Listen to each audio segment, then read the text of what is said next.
दोस्तों, इस वीडियो में बात करने वाले हैं। इससे पहले मैंने कृषि जंतु विज्ञान की पार्ट 1 वीडियो बनाई है, जिसमें कि बहुविकल्पी, निश्चित और अतिनिश्चित जो है उनके बारे में, क्वेश्चनों के बारे में डिटेल में डिस्कस किया था। इस वीडियो में लघु और विस्तृत को देख लेते हैं। तो जो लोग अभी पार्ट 1 नहीं देखे हैं तो उसकी लिंक जो है आई बटन में और डिस्क्रिप्शन में दे दिया हूँ। पहले जाके उसे देखिए, उसके बाद जो है इसे देखिए, ताकि पूरा एक कॉन्सेप्चुअल आपके माइंड में बैठ जाए। तो इसीलिए यह इस वीडियो स्टार्ट करते हैं। यदि अभी तक किसी ने हमारे यूट्यूब चैनल को सब्सक्राइब नहीं किया तो प्लीज़ सब्सक्राइब कर लीजिएगा, ताकि आने वाली नई वीडियो की नोटिफिकेशन आपको बराबर मिलती रहेगी। तो इसमें जो पहला क्वेश्चन है, लघु त्रियों में पूछा गया है कि निम्न का वर्गीकरण कीजिए तथा 4 लक्षणों लिखिए। तो इसमें केचुआ और खरगोश के बारे में लिखना है। तो पहले वे का क्लासिफिकेशन देख लेते हैं क्या है। इसका जो किंगडम होता है, जगत, वो जंतु जगत का है, एनिमेलिया का है। और जो इसका संघ है, फाइलम, एनिलिडा का है। और वर्ग जो है इसका क्लास ओलिगोकीटा है, ओलिगोकीटा है। और तुम लोग दीमक का क्लास है, उसका क्या नाम है उसका कमेंट करके बताइए। टैक्सीडा, हैप्लोटैक्सीडा जो है इसका गण है, ऑर्डर। और इसका जो जीनस है वो फेरेटिया या फेरेटिमा होता है, फेरेटिमा। और जिसकी इसकी स्पीसीज है वो पास्थुमा है। तो इसका जो साइंटिफिक नेम हो जाएगा वो हो जाएगा फेरेटिमा पास्थुमा। फेरेटिमा पास्थुमा जो है इसका साइंटिफिक नेम। ऐसे भी पूछा जा सकता है कि केचुए का जीनस है या केचुए का जो है वंश कौन सा है। तो उसको क्या लोग हो गए, इसकी जाति है। जो क्लासिफिकेशन है वो किसने दिया था, वो कैरोलस लीनियस ने दिया था वर्गीकरण। फादर ऑफ टैक्सोनॉमी भी इन्हें कहा जाता है, लीनियस को, ये भी याद रखिएगा।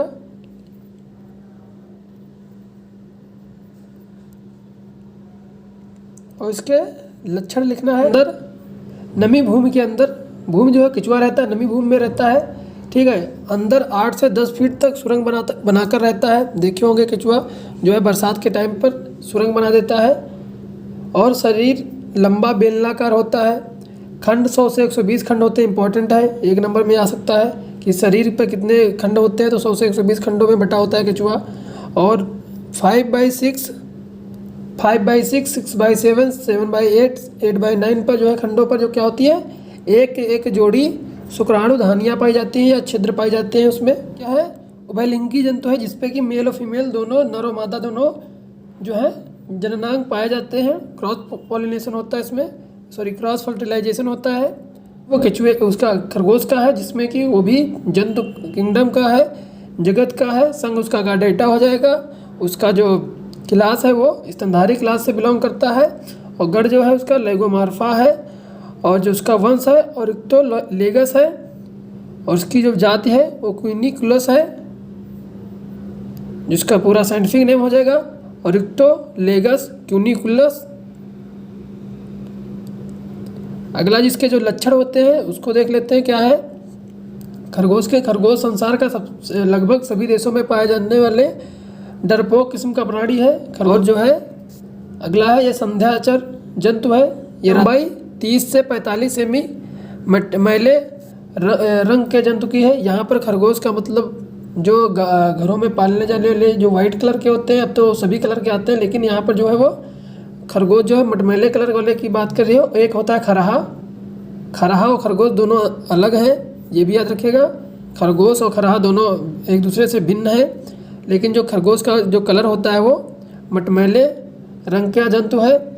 और जो भूमि के अंदर सुरंग बिल बनाकर रहता है, भूमि में सुरंग बना लेता है, उसी के अंदर ये मादा एक समय में 5 से 7 बच्चे देती है, जो 6 माह बाद जनन आरंभ कर देते हैं। कि रेशम कीट के जीवन वृत्त का संजीव वर्णन कीजिए। तो इसमें क्या करना था, रेशम का जीवन चक्र कैसे है उसका बताना था। जैसे कि पहले उसका मैथुन और निषेचन हुआ, उसके बाद उसका जो कपलेशन हुआ, जिसे कपलेशन बोलते हैं, और उसके बाद जो फर्टिलाइज हुआ, उसके बाद अंडारोपण जो एग लेइंग हुई, देखिए मान लीजिए लेयरिंग हुई। तो इसके बाद जो है इसी प्रकार से साइकिल बनती चली जाएगी। इसी को दर्शाना था इसमें।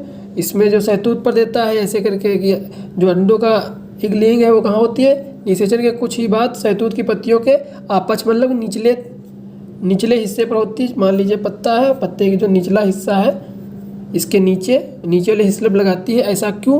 क्योंकि ऊपर से धूप पड़ेगी, बारिश हो, नीचे पत्ती के नीचे नहीं पहुँचेगी, उसीलिए उसको जो है, जो रेशम का कीट है वो पत्तियों के नीचे साइड में जो है एग लेइंग करता है। कि इसमें और लिख सकते हो कि अंडे सरसों के दाने जैसे होते हैं, हल्के पीले रंग के होते हैं, ऐसे करके इसमें लिखा से वो चिकने होते हैं, बाद में गहरे रंग के हो जाते हैं। ठीक है, और उसके बाद में 10 दिन बाद, ये इंपॉर्टेंट है, ऐसे करके लिख लेना। 10 दिन बाद प्रत्येक अंडा एक से डिम्बक निकलता है, लार्वा निकलता है। जो लार्वा निकलता है अंडे देने के बाद मादा भोजन इत्यादि नहीं लेती है और 4 से 5 दिन में मर जाती है। अंडे देने के बाद 4 से 5 दिन बाद मर जाती है। इसको जैसे कि एक फ्लो चार्ट के हिसाब बना लो कि मान लीजिए सबसे पहले पत्ती के नीचे दिया, ठीक है, उसके बाद में से किस कलर के होते हैं, अंडे सरसों के रंग के होते हैं, उसके बाद ऐसे करके एरो बना के इसे एक याद करने के लिए फ्लो चार्ट बनाओ ताकि आसानी से याद हो जाए। अगला है हैचिंग। तो हैचिंग में क्या होता है कि अंडे से लगभग 10 दिन बाद एक नन्हा डिम्बक या लार्वा निकलता है, जिसे इल्ली कहते हैं, इल्ली निकलती है, हैचिंग। उसके बाद जो कैटरपिलर होता है उसका कार्य स्टार्ट हो जाता है। वो जो सबसे ज़्यादा अति क्रियाशील होता है, सबसे ज़्यादा क्रियाशील अवस्था जो होती है, ये भी क्वेश्चन इंपॉर्टेंट है। एक नंबर क्वेश्चन में पूछा जा सकता है, सबसे अति क्रियाशील अवस्था होती है रेशम कीट की, तो वो होती है कैटरपिलर अवस्था, इल्ली, जो कि 6 सेमी लंबाई में होती है, 13 खंडों में बांटा जा सकता है, इसे बटा हुआ होता है। या सिर और मुख उपांग मैंडिबुल युक्त, जिससे वह शहतूत की पत्तियों को तीव्र गति से खाती है। और उसके बाद जब इल्ली निकल आती है तो पत्तियां जो है पत्तियों को खाना स्टार्ट कर देती है। पत्ती जिस पत्ती पर था उसी से वो निकल के बाहर और पत्तियों पर भ्रमण करना चालू कर देती है पूरे प्लांट पर, और वहाँ से वो पत्तियां खाना स्टार्ट कर देती है शहतूत की बहुत तेज। 8 सेमी लंबी भारी भरकम हो जाती है। इल्ली के वक्ष पर 3 जोड़ी टांगे, उधर पर 10 खंडों, वक्ष पर सीधे ठूठदार कूटपात पाए जाते हैं। ये भी याद रखिएगा, टांगे कितनी होती हैं ये भी सब पूछी जाती हैं, एक क्वेश्चन में भी पूछा जा सकता है। और इसमें जो है निर्मोचन भी होता है, जो कि मोल्टिंग से बोलते हैं। मोल्टिंग जो है 6 से 7 दिन बाद, पुनः निर्मोचन लगभग 1 सप्ताह बाद, ऐसे करके इसमें निर्मोचन भी होते जाते हैं। और जो फिर निष्क्रिय होकर खाना बंद कर देती है और कोकून का निर्माण करती है। खाने के बाद पहले पत्तियां खाती है, उसके बाद जो है कोकून या प्यूपा का निर्माण करती है। और प्यूपा क्या होता है, यहाँ से एक क्वेश्चन आ सकती है, अतिक्रियाशील और एक प्यूपा, विरामावस्था सिर के दोनों ओर लार ग्रंथियों। अब ऐसे क्वेश्चन आएगा कि जो रेशम कीट है उसकी जो रेशम का उत्पादन होता है वो कहाँ से होता है, कहाँ से विकसित होता है, तो लार ग्रंथियों से विकसित रेशम ग्रंथियाँ स्रावित करती हैं, जो कि चिपचिपा पदार्थ, जो कि वहीं से सूक्ष्म छिद्रों से द्वारा जो है वो निकलता है। ये भी याद रखिएगा कि ये सबसे विरामावस्था है, लार से निकलता है, विकसित होता है। इसे पढ़ लीजिएगा पूरा ऐसे करके। इसकी देखिए पूरा ये है कि सबसे पहले उसने निषेचन किया था, निषेचन करने के बाद उसने इल्ली निकली, इल्ली जो है वो पत्तियों को खाया। उसके बाद कोकून को जो बनाया है वो कोकून, प्यूपा जो विरामावस्था है, ये सबसे अतिक्रियाशील अवस्था है उसकी। ये जो है वो स्थल कीट है जो रेशम का है, वो यहाँ पर निषेचन किया है पत्ती के निचले हिस्से पर। ऐसे करके इसे बना सकते हो। अगला था कि क्वेश्चन है कार्डेटा नॉन कार्डेटा में अंतर स्पष्ट कीजिए तथा उसके उदाहरण देना था कि कार्डेटा क्या होता है, कार्डेटा के जंतुओं में क्या होता है लक्षण। तो कार्डेटा संघ के जंतुओं के शरीर के जो है जीवन की किसी न किसी अवस्था में मध्य पृष्ठ रेखा पर कड़ा लचीला पृष्ठरज्जु या नोटोकार्ड होता है। उच्च श्रेणी के जंतुओं में इसके स्थान पर केसरू का दंड पाया जाता है। और जो नॉन कार्डेटा होते हैं उनमें क्या होता है, नोटोकार्ड जो है वो नहीं पाया जाता है। ऐसे करके इसमें डिफाइन करना था, इसमें पूरा दिया हुआ है, अच्छे से पढ़ लीजिएगा। पीडीएफ आपको अवेलेबल करा देंगे, जो कि पीडीएफ जो है वो हमारे व्हाट्सएप ग्रुप से, टेलीग्राम ग्रुप से ज्वाइन कर सकते हैं। लिंक आपको डिस्क्रिप्शन में और कमेंट में मिल जाएगी, वहाँ से पीडीएफ देख लीजिएगा। इसमें रुधिर, आरबीसी और हीमोग्लोबिन होता है। और नॉन कार्डेटा जो होते हैं उनमें हीमोग्लोबिन नहीं पाया जाता है। इसके एग्जाम्पल क्या है, कार्डेटा में गिलहरी आ जाएगी, व स्तनधारी जितने हैं वो सभी जो है कार्डेटा है। हम जो मानव है वो भी एक कार्डेटा है, और जो केचुआ है, केचुआ संघ वगैरह जो है ये सब नॉन कार्डेटस हैं।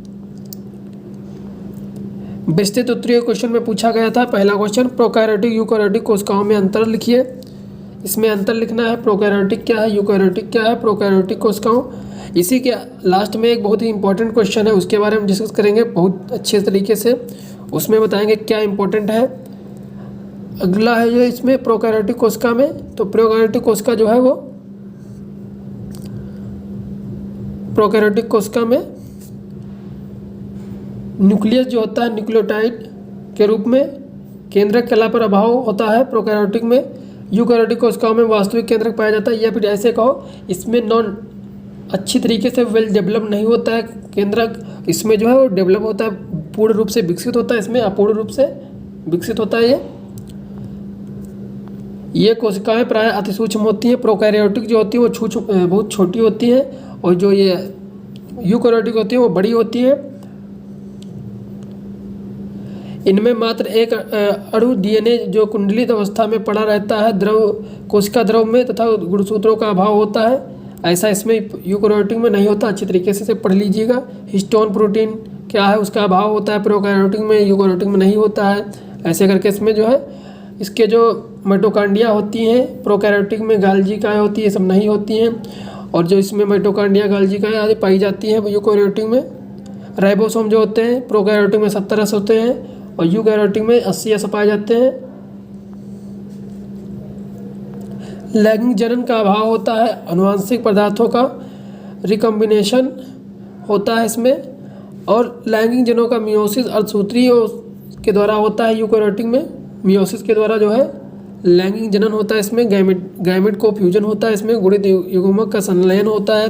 इसके जो एग्जाम्पल है वो याद रखिएगा जरूर है, इससे 1-2 क्वेश्चन बन सकता है। जैसे कि बैक्टीरिया है प्रोकैरियोटिक यूकैरियोटिक, तो बैक्टीरिया जो है प्रोकैरियोटिक है। ब्लू ग्रीन एल्गी जो है नीली हरी शैवाल जो है ये बैक्टीरिया प्रोकैरियोटिक है।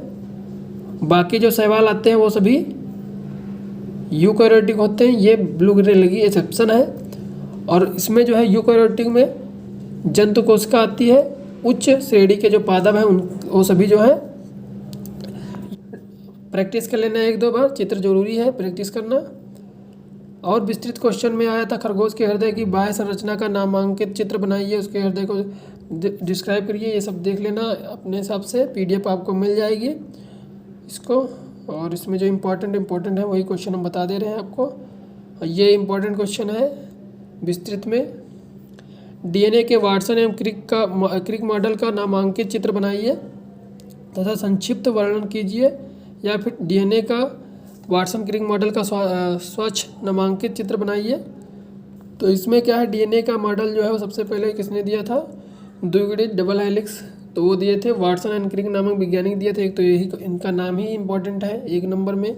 तो 1953 में किया था, जिसके लिए इन्होंने 1962 में नोबेल पुरस्कार भी दिया गया था। और इन्होंने जो है इसकी खोज की थी। इसमें होता क्या है इसके बारे में थोड़ा पढ़ लीजिए। क्या है, जिसकी 2 पालिया न्यूक्लियोटाइड श्रृंखलाएं आपस में हाइड्रोजन बॉन्ड के द्वारा आपस में जुड़ी रहती हैं और यह एक दूसरे के प्रति समानांतर दिशाओं में रहती हैं। प्रत्येक श्रृंखला में शर्करा तथा फास्फोरिक निर्माण होता है। इसको देख लेना। ये देखिए यहाँ से बन सकता है इंपॉर्टेंट क्वेश्चन बहुविकल्पी निश्चित में, कि डीएनए की 2 श्रृंखलाओं के मध्य का व्यास कितना होता है, तो 20 एंगस्ट्रॉम होता है। अभी आगे हम इसके बारे में बताएंगे डायग्राम में कैसे 20 एंगस्ट्रॉम है। देखिए, मान लीजिए ये कोई ऐसे डीएनए है, तो इसके बीच की जो ये व्यास है ये जो है 20 एंगस्ट्रॉम है। जबकि एक कुंडल की मोटाई जो होती है, वो 34 एंगस्ट्रॉम होती है।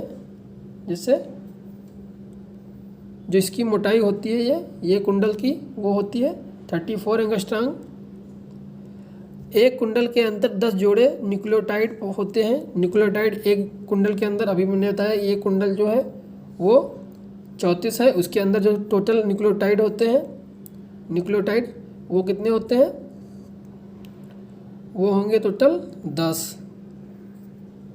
और टोटल जब 10 होंगे न्यूक्लियोटाइड, इसीलिए इसे 34 को 10 से भाग देंगे तो क्या हो जाएगा, 3.4 एंगस्ट्रॉम आ जाएगा, जो कि इन न्यूक्लियोटाइड के बीच की दूरी हो जाएगी। न्यूक्लियोटाइड का मीन्स है यहाँ पर कि सल्फर, फास्फोरस और एक नाइट्रोजन वाला नाइट्रोजनी क्षार, ठीक है, तो इसे बोलेंगे न्यूक्लियोटाइड। अगला जो हो जाएगा इसमें इम्पॉर्टेंट है तुम्हारा डीएनए में शर्करा और फास्फेट अणु समान अनुपात में होते हैं। ये भी इम्पॉर्टेंट है कि डीएनए और शर्करा जो है इसमें और फास्फेट में क्या अनुपात रहता है अणुओं में, तो वो 1:1 ही रहता है, समान रहता है।